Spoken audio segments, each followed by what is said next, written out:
Yo les bros, bienvenue sur Spatule Bro, je suis le chef et on se retrouve pour cette review de l'épisode final de la saison 2 de Solo Leveling, Arise from the Shadow, ou Solo Leveling, comme j'aime bien l'appeler. On va parler de l'épisode 13, si je dis pas de bêtises, ou 12. Non, je crois que c'est le 13. Je sais plus, bref, c'est pas très important. Un épisode qui sonne plus comme un espèce d'épilogue teasing, on va en reparler. Mais avant, bien évidemment, petit instant auto-promo, la campagne de précommande du Spatule Jump numéro 1 est toujours en cours. À l'heure où je tourne cette vidéo, on approche les 180% de l'objectif, vous êtes déjà plus de 1200 à l'avoir précommandé. Ça nous fait extrêmement plaisir. Je vous rappelle que le Spatule Jump, c'est un recueil inspiré du célèbre Weekly Shonen Jump. L'objectif est de faire découvrir des artistes mangaka francophones avec 5 histoires courtes, des pages couleurs, des bonus, dans la campagne il y a plein de goodies aussi, et un voyage pour 2 personnes au Japon à gagner. Je vous laisse consulter tout ça dans la description et le commentaire épinglé. Place à la review. Oui. Alors, épisode final, le solo leveling. Alors, c'était un bon épisode, en vrai. J'ai passé un bon moment devant. Mais je dois mettre quand même un bémol. En fait, c'est pas vraiment un bémol. C'est-à-dire qu'on sent que l'épisode, il a le cul entre deux chaises, entre c'est l'épilogue, et en même temps on tease la suite. Il y a un petit côté, on sait pas si on va pouvoir faire la suite ou pas, je trouve. T'as l'impression que c'est un peu une fin de série. Alors c'est une fin de série, dans le sens où c'est la fin de cette deuxième saison. Mais il y a un côté, l'histoire pourrait s'arrêter là, limite, que ça serait pas gênant. Mais en même temps, on te tease d'autres trucs, si tu vois ce que je veux dire. Bon, après, il y a un des producteurs, je crois, qui a parlé, ou un animateur, je sais plus exactement, j'ai pas noté son nom, désolé, qui a dit on sait pas, on n'a pas de news pour la saison 3 encore, alors qu'il y avait déjà des news pour la saison 2 à la fin de la saison 1, mais vu le succès, on voit pas pourquoi ça serait pas renouvelé. Donc apparemment, on serait peut-être dans le flou concernant la saison 3 de l'animé, qui devrait ne pas arriver, a priori, tout de suite, vu qu'elle n'a toujours pas été annoncée. Mais bon, en vrai, pour moi, il n'y a pas de doute. Tu me diras, on a déjà eu des précédents, d'animés qui ont cartonné et qui n'ont pas eu de suite avant des années et qui ont eu une suite un peu médiocre. Je pense à One Punch Man. One Punch Man, la première saison, mais c'était du 20 sur 20, tout le monde était content, tout le monde était hypé, bandé de fous dessus. Bon, on a eu qu'une deuxième saison que 2-3 ans après, je crois, et c'était nul à chier, en termes de... Enfin, c'était pas aussi bien animé que la première.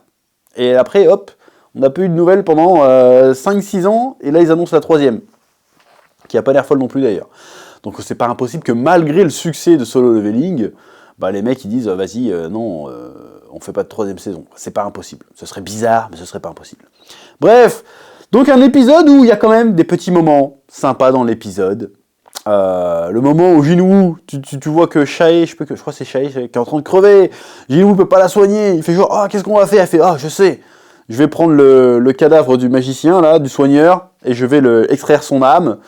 Bon, par contre, l'extraction d'âme, il y a une date limite ou pas? Parce que le gars, il est mort depuis un petit moment quand même. Donc, extraction d'âme, ça fonctionne.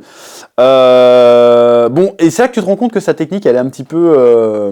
Enfin, on s'en rendait déjà compte avant, mais là, on s'en rend vraiment compte que c'est une technique de bâtard qu'il a. Pas dans le sens trop cheaté, oui, c'est une technique cheatée, mais en même temps, tu te dis, d'habitude, il extrait des âmes des monstres. Et une fois, il a extrait l'âme d'un humain, mais c'était un trou de balle, sûr. Et là, c'était un gars bien et tout.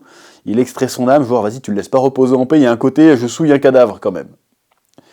Qui est assez particulier. Bon, d'ailleurs, je pense qu'il s'en rend compte, ce qu'il dit au gars, vas-y, arrête de filmer ça, il va se passer une dinguerie. Donc, il extrait l'âme du gars. Le mec, il fait, vas-y, il soigne la fille, ça fonctionne. Et après, le mec au lion, là, il dit bon, je sais, ça te fera un putain d'allié et tout, parce que c'est ça qu'il dit. Il dit même pas, vas-y, tu souilles les cadavres, bâtard. C'est même pas ça qu'il dit. Il fait, par contre, j'aimerais bien que tu le relâches, parce qu'en fait, il aimait pas se battre et tout, et ça m'embêterait que, voilà. Et il te fait, mais bien sûr. Et il le relâche. Parce que là, il aurait été méga cheaté, le Jinwoo, là. Si en plus, il avait un healer de rang S parmi ses rangs, ça marche. Là, il devenait encore plus cheaté, déjà qu'il est méga cheaté. Bon, j'imagine qu'à un moment donné, il va en avoir un, parce que là, le cheatage n'est jamais fini. Mais voilà. Donc j'ai trouvé la scène plutôt émouvante. Encore une fois, ça montait un côté un peu humain, compatissant de Jinwoo. qui était plutôt cool. Et puis quand le fantôme il fait un sourire à son pote et tout avant de disparaître. Bon, c'est facile, mais ça a fonctionné. Bon, par contre, une fois que ça s'était passé, bon, c'était la fête à la saucisse un peu. C'est genre, vas-y, allez, je vais, comment dirais-je, je vais extraire l'âme de Beru, ça marche, hop. Bon, là, du coup, il le nomme Beru, du coup.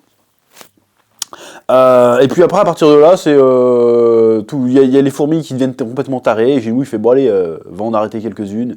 Le truc il défonce tout. Lui il arrive sur son dragon après pour les aider.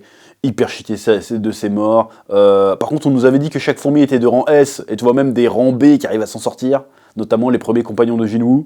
Tu dis bon bah pourquoi pas. Mais après j'ai l'impression qu'après ça, l'épisode il est un peu en mode automatique. Bon, vas-y, alors là, il s'est passé ça, là, il s'est passé ça, là, il s'est passé ça. Il n'y a pas vraiment de storytelling en soi. Et puis après, hop, on coupe direct sur... Bon, voilà, on a fait un monument aux morts. Tu vois, Jinwoo qui vient poser son truc. Jinwoo qui se fait insulter par le public, genre, mais si t'étais venu depuis le début, t'aurais pu sauver plus de gens et tout. Tu sens que Jinwoo, il s'en va un petit peu. Mais finalement, il se barre. Tu vois la meuf qui le voit de loin. Bon, c'est bon, on sait qu'elle le kiffe. Même pas va lui dire merci ou quoi que ce soit. Moi, je pensais qu'il y aurait une petite scène en mode, excusez-moi, Jinwoo-san, un truc comme ça. Non. Et après, tu vois Jinwoo qui est dans les embouteillages. Tu te dis, mais attends. Donc le gars, déjà, il a une voiture. Je sais pas d'où il sort. Il est dans les embouteillages, comme ça. Il attend, fait, oh, on est bloqué. Ah, c'est relou. Je vais créer ma guilde, en fait. Lui, il va créer sa guilde. Donc moi, je pensais qu'il allait commencer à recruter des gens, des machins, des bidules. Non, il est dans les embouteillages, il attend. Et en fait, après, on nous apprend qu'il y a des embouteillages, qu'il y a un portail. Et du coup, il fait, oh, bah, je suis sur place, je vais y aller, hein. Donc il y va. Et puis comme par hasard, c'est un donjon rouge. Mais même si c'est un donjon rouge, il s'en bat les couilles, il est trop fort. Donc voilà, la grosse scène pour faire de l'aura farming, encore une fois. Il défait sa petite cravate, tout soigné, Giorgio Armani, et puis il appelle tous ses spectres qui défoncent tout. C'est un peu stylé, mais voilà. Mais tu dis, bon, super, on a ça, et puis c'est le dernier truc, dernier aura farming avant la fin de l'épisode, quoi. C'est ce que je veux dire. Sinon, j'ai remarqué un truc, ça m'a pris du temps à le remarquer, ça. Mais Jinwoo, c'est le seul perso qui est habillé pas comme dans un RPG, en fait. C'est le seul gars qui est swagué. Il est là, non, je suis en train de swaguer, là. Fais pas chier avec ton armure de merde. Bon, on sait qu'il a des armures invisibles sur lui, mais il est pas là en mode, vas-y, non, je vais pas prendre la grosse armure d'Heroic Fantasy, là, je m'en bats les couilles. Moi, je sors petit hoodies, comment s'appelle cette marque? J'ai oublié le nom de la marque super chère, là. Comment ça s'appelle? Bon, on s'en fout. Une marque chère, tu vois, lui, là, en mode, hop. Lui, il est dans le flow, il est dans le style, il est dans les sneakers. Il a pas le temps pour mettre des armures. Donc ça le démarque encore plus, c'est-à-dire que le gars, c'est le seul qui est pas... Il est pas dans le game. Ça le montre qu'il est hors système, ça le montre qu'il est un peu à part aussi. J'ai trouvé ça plutôt intelligent rétrospectivement, j'avais jamais fait attention. C'était plutôt cool. Bon, après, il y a l'épisode qui commence à nous teaser des trucs. Genre, fin de l'île de Jeju, il y a des mecs qui vont essayer de nettoyer derrière, et tout d'un coup, t'as un gros monstre, mais bien balèze, qui arrive, qui parle une autre langue.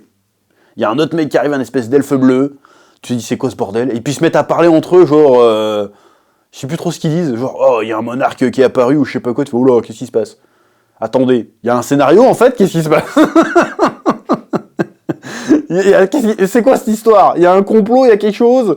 Puis après, tu vois le mec bleu qui ouvre un portail qui se casse. Oh, tu vois l'autre qui fait une griffe qui se casse. Tu fais, mais où vont-ils? Que se passe-t-il? Et ils disent avant de partir, ils font genre, il y en a un autre dans le coin. Mais on va le laisser tranquille pour l'instant. Et puis après, tu vois le daron de Jinwoo qui est toujours habillé en prisonnier derrière un caillou. Tu fais, oh! C'est quoi là? Donc en fait, tout ce qu'on a eu là depuis le maintenant, c'était que l'intro en fait. Bon bah ça me rassure. Bon après, attention. Il y en a beaucoup qui m'ont dit, oui, mais s'il y a un scénario, tu verras, chef. Alors, il faut pas confondre avoir un univers, une mythologie, à avoir un scénario. C'est deux choses différentes. D'accord?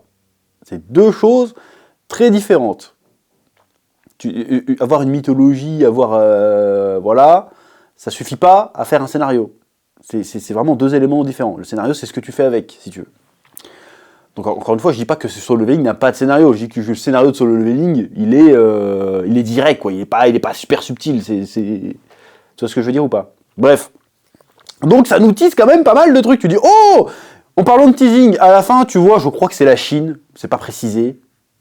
Tu vois qu'il y a une partie des fourmis qui attaquent les côtes d'un autre pays.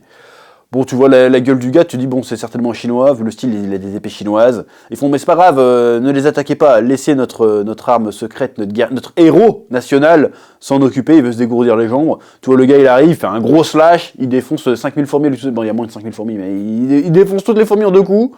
Il fait genre, oh, j'ai pas eu le temps de m'échauffer.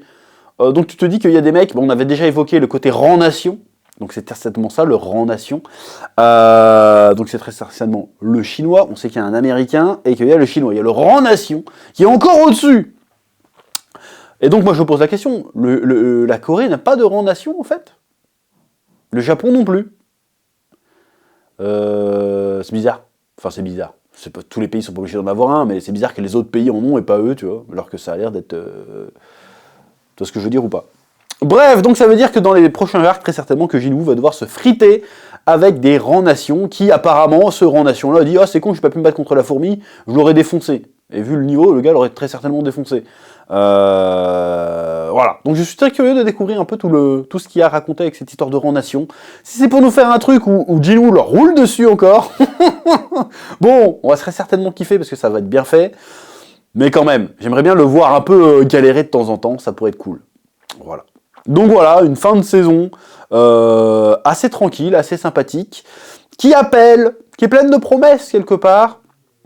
Donc on verra. Hein. Globalement sur cette saison, bah moi je vous l'ai déjà dit, j'ai kiffé ma race, voilà, j'ai pris ma dose d'adrénaline chaque semaine.